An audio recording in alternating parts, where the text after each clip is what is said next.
हाँ नमस्कार दोस्तों, मैं हूं जितन कुमार और आप सभी का स्वागत करते हैं आपका YouTube channel correct Bhojpuri news में। तो जी हाँ मेरे दोस्तों, मैं आप सभी को बता दूं कि रमेश रेशमिया जी का जो सॉन्ग है उस पे भोजपुरी के सुपर स्टार डांसर खुशबू गाजीपुरी ने बनाया है रील्स वीडियो। जी तो मैं इस वीडियो में आप सभी को जानकारी दूंगा कि रमेश रेशमिया जी का कौन सा ऐसा सॉन्ग है कि उस पे खुशबू गाजीपुरी ने बनाया रील्स जो कि बहुत ज़्यादा तेजी से वायरल हो रहा है। जी तो मैं इस वीडियो में आप सभी को जानकारी दूंगा, तो वीडियो में शुरू से अंत तक बने रहिए और जानिए। तो वीडियो शुरू करने से पहले मैं आप सभी को बता दूं कि correct Bhojpuri news YouTube channel पर नए हो तो चैनल को सब्सक्राइब कर लीजिए, बेल आइकन ऑल कर दीजिए, क्योंकि मैं भोजपुरी से रिलेटिव ऐसा ऐसा वीडियो लाते रहता हूँ। पचवान जिससे कोई भी रिलेटिव खबर रहता है तो मैं आप सभी को सबसे पहले देते रहता हूँ। तो चलिए मैं वीडियो को स्टार्ट करता हूँ।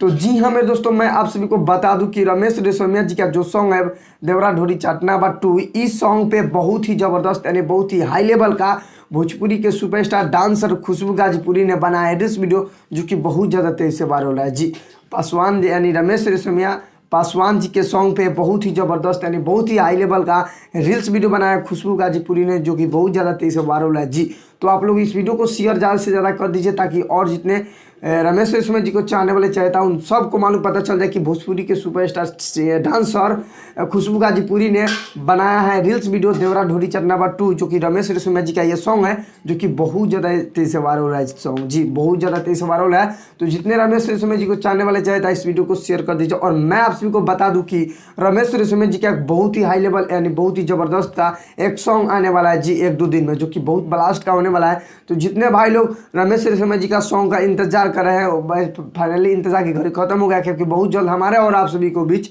एक बहुत ही ब्लास्ट का सॉन्ग आने वाला है। जी बहुत धमाकेदार का सॉन्ग होने आने वाला है जो कि बहुत जल्द हम आप सभी को एक और वीडियो बना के बता दूंगा कि कब होगा रिलीज। तो मैं इस वीडियो में आप सभी को बता दूं कि खुशबू गाजीपुरी ने रमेश रेशमिया जी का जो सॉन्ग है देवरा ढोरी चटना बा 2, इस सॉन्ग पे बहुत ही ज़बरदस्त यानी बहुत ही हाई लेवल का रील्स वीडियो बनाया। जी तो वीडियो यहीं पे समाप्त करता हूं। आई होप कि आप सभी को वीडियो पसंद आए तो लाइक कीजिए, चैनल पे नहीं तो चैनल को सब्सक्राइब कर लीजिए, क्योंकि मैं भोजपुरी से रिलेटिव ऐसा ऐसा वीडियो लाते रहता हूं। तो मिलते हैं नेक्स्ट अपडेट के साथ, तब तक के लिए जय हिंद, जय भारत, लव यू ऑल भोजपुरिया समाज।